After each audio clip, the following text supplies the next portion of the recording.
Hey, j'espère que vous allez bien, je suis ravie de vous retrouver dans une nouvelle vidéo. Écoutez, moi, ça va très très bien, j'ai eu pas mal de changements ces derniers temps. Comment dire, je reviens avec une petite vidéo sur les nouvelles de ma grossesse parce que je n'en ai pas fait. La dernière que je vous ai faite à ce sujet-là, je vous annonçais tout simplement que j'étais enceinte. Ensuite, il y a eu d'autres vidéos mais qui n'avaient rien à voir avec et je me suis dit que voilà, je vous devais quand même de parler un petit peu justement de ma grossesse plutôt que de revenir comme ça. Hey, salut, ça va? En fait, j'ai jamais été enceinte, tout se passe bien. En fait, si. Donc du coup, je me suis dit que c'était bien de vous parler un petit peu du postpartum, de comment s'est passée ma grossesse, les symptômes si j'en ai eu, le premier trimestre d'ailleurs, le nombre de poids que j'ai pris et ces petites choses-là en fait. Et puis le prénom de ma fille, etc. Donc je vous avais parlé déjà que c'était une fille. Donc elle s'appelle Ava. Et on a galéré à trouver un prénom. Au début, on était plus sur Livia, mais sachant que ma première s'appelle Lina, on s'est dit qu'il allait avoir trop d'interférences par rapport à ça. Lina, Livia, dès qu'on les appelle, genre en mode fâché, Livia, fais pas ça, Livia, ouais mince, non. Du coup, je me suis dit non, on va prendre un prénom, puis je savais que voilà, ma famille proche ont tendance à se tromper souvent, puis de toute façon, même quand on prend un prénom qui n'a rien à voir, on arrive quand même à se tromper. Bref, donc du coup, elle est née le 26 novembre, donc 2022 forcément. Elle faisait 3 kg 290 et elle était estimée à 3 kg 500-600. Comme ma première, rien de foufou, rien de d'étonnant. Juste que j'avais un ventre qui était relativement beaucoup plus gros que ma première. Forcément, quand on a de ce qu'on dit, et ce qui est vrai, c'est que vu que l'utérus est déjà préparé, on va dire, la deuxième grossesse se développe plus rapidement et le ventre grossit plus vite. Voilà. Ce qui est vrai pour le coup. Et j'avais entendu aussi que pour la deuxième grossesse, plus on a de grossesse et plus le bébé grossit. Donc ma première, elle faisait 3 kg 150 et elle faisait 3 kg 290, 297, voilà. On n'est pas à 7 grammes près, on va dire. Mais pour le coup, est-ce que c'est vrai ou non? Ça, je pense pas forcément. Je pense que c'est juste un mythe. Ensuite, elle faisait 47 centimètres et ma première en faisait 48. Donc voilà, rien de... Elle a juste 1 centimètre de moins.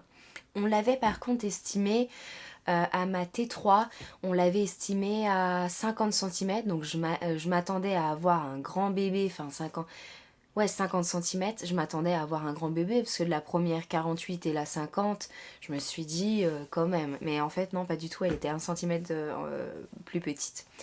Donc voilà pour ça. Ensuite, donc du coup, comment s'est passée ma grossesse? Alors, comment vous dire? Donc le premier trimestre, ça a été pire que ma première grossesse. C'est-à-dire que moi, j'ai eu tous les symptômes. Donc les nausées, les vomissements, j'ai eu... Par contre, pour le coup, par rapport à ma première grossesse, j'avais beaucoup de... Je me souviens de d'aigreur d'estomac à la fin, mais cette fois-ci, j'en ai pas eu. Par contre, j'en ai eu à mon premier trimestre, j'ai eu beaucoup d'aigreur d'estomac et au deuxième également. Donc les Gaviscon, ça y allait.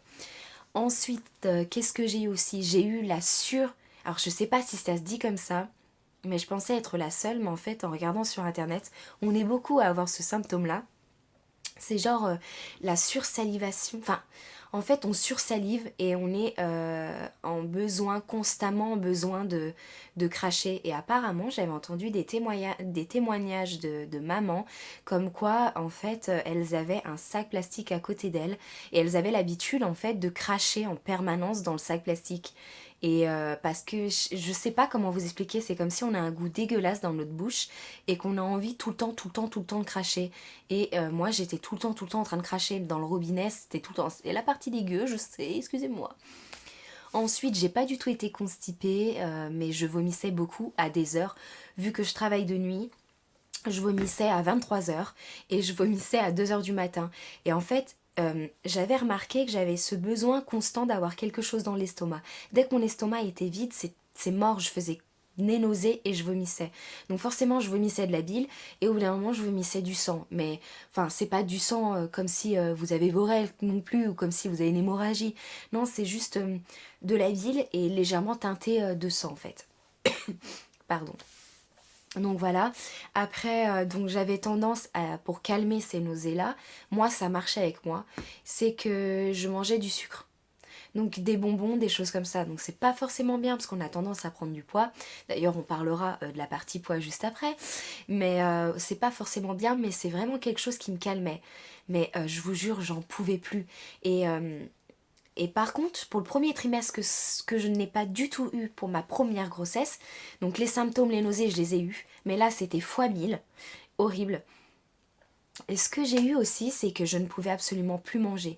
Autant pour le premier trimestre, j'avais juste des dégoûts, mais des envies sur d'autres aliments.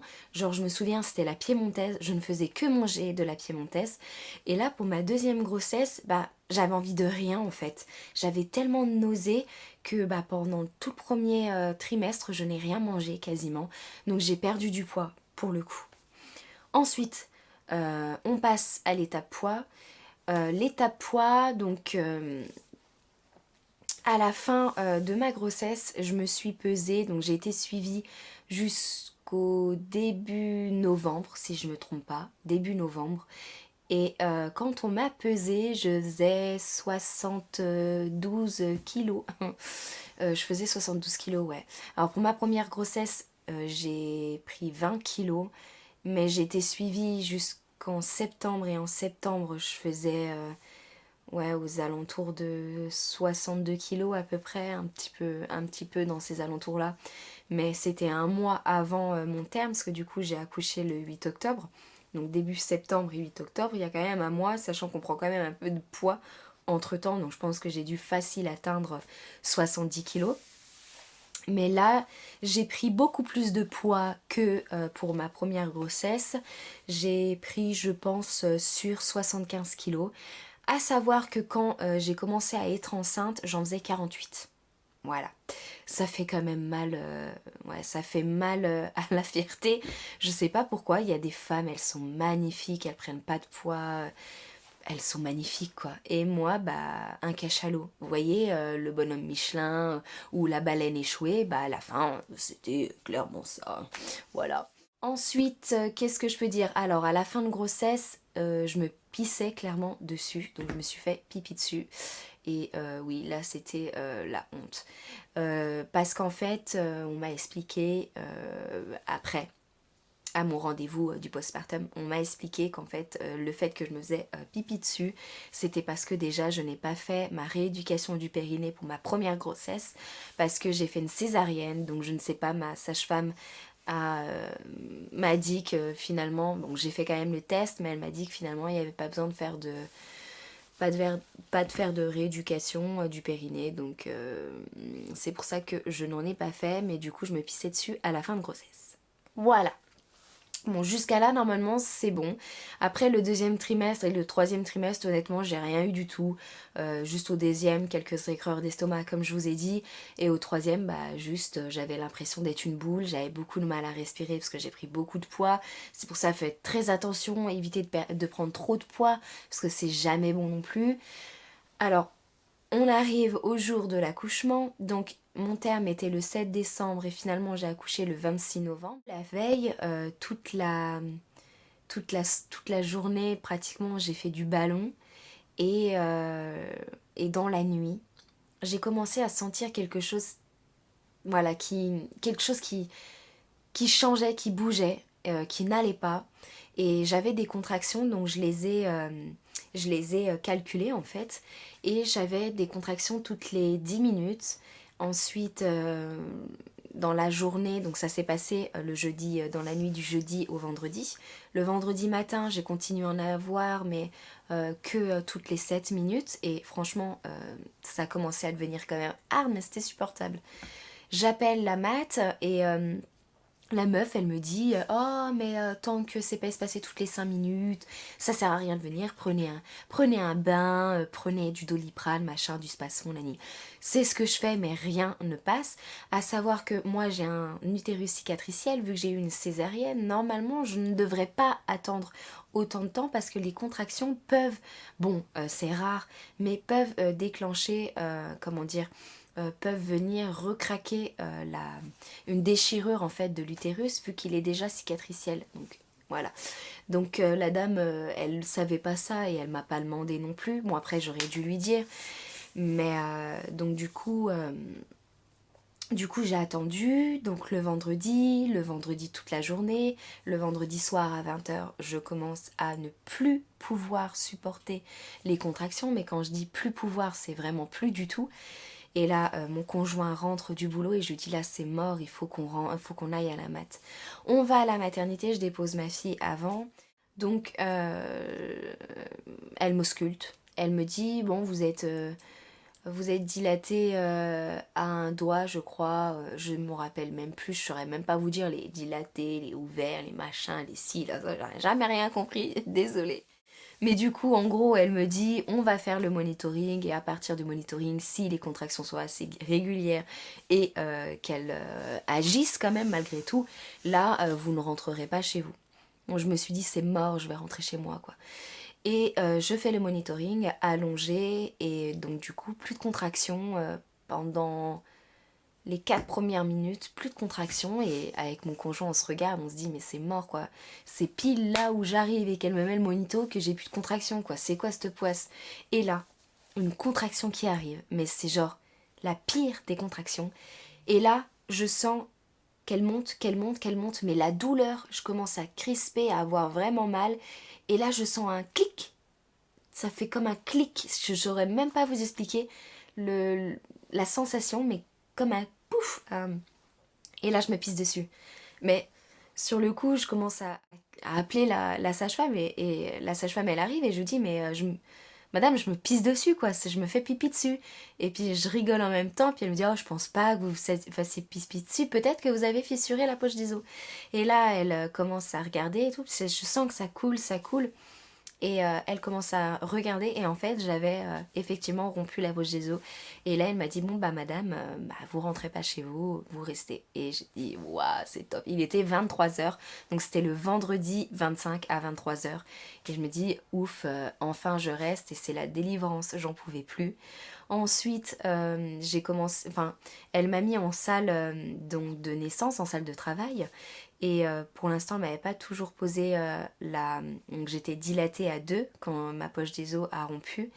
Ce qui a fait que en même pas une dizaine de minutes, j'ai été vite dilatée à 3. Et à partir de 3, on peut poser la péri. Péri posée et on attend. Donc on attend, on attend. Je me dilatais toutes les 1 heure. Donc elle m'a dit c'est normal vu que pour ma première grossesse j'ai eu une césarienne. Certes je suis allée jusqu'à dilatation 9, mais voilà, le passage n'étant pas fait, c'est normal que ça mette du temps, mais il faut pas trop que ça mette trop de temps parce que vu que j'ai eu une césarienne, faut pas prendre de risques. Donc du coup, on attend, on attend, on attend et je vous épargne les détails de l'attente. Donc je suis rentrée à 23 h et à 8 h, on vient me voir, 8 h 30 à peu près, et le gynéco vient me voir et il me dit ça y est, enfin vous avez réussi, vous êtes dilaté complètement, donc vous êtes arrivé à dilatation complète, ce qui change de ma première grossesse, donc j'avais vraiment envie de réussir mon AVAC. Donc AVAC c'est accouchement après césarienne, donc accouchement par voie basse après césarienne, ce qui s'appelle un AVAC. Et franchement, c'était je pourrais même pas vous décrire, mais c'était l'accouchement le plus merveilleux.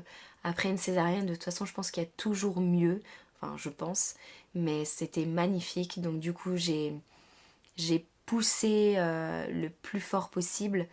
Et du coup, elle a fini par sortir à 8 h 47, donc par voie basse. J'ai eu une déchirure stade 2. Donc déchirure stade 1 c'est vraiment tout petit, quelques petits points. Stade 2 bah, c'est externe et interne au niveau des points. J'ai douillé sa mère d'ailleurs par rapport à ça. Si vous voulez que je vous raconte le tout le postpartum par rapport à ça, il n'y a pas de souci. J'ai pas envie que la vidéo ne dure déjà trop longtemps. Là, je pense que ça fait déjà pas mal de temps que je parle, que je vous explique un peu ça et j'ai pas trop envie de vous embrouiller. Mais si vous voulez que je vous parle du postpartum, il n'y a pas de souci. C'est avec plaisir que je vous parle de comment j'ai douillé avec ces points. C'est ignoble. Mais apparemment, on dit qu'une déchirure au niveau guérison, c'est mieux qu'une épisiotomie. Et finalement, le gynéco à la fin me sort, eh bah, vous avez eu de la chance. Je vous l'ai pas dit, mais vous étiez vraiment à 2 doigts de passer en césarienne.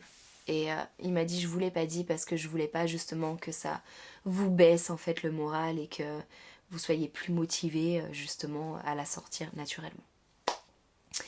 Et voilà, du coup, pour mon récit d'accouchement, de ma grossesse, etc.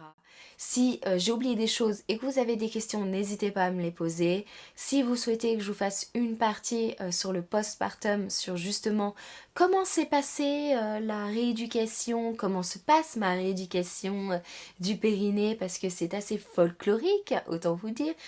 Ça va être assez drôle. Si vous le souhaitez, n'hésitez pas à mettre dans les commentaires. J'espère que la vidéo vous aura plu. D'ici là, je vous souhaite de prendre soin de vous. Je vous fais plein de bisous et à bientôt.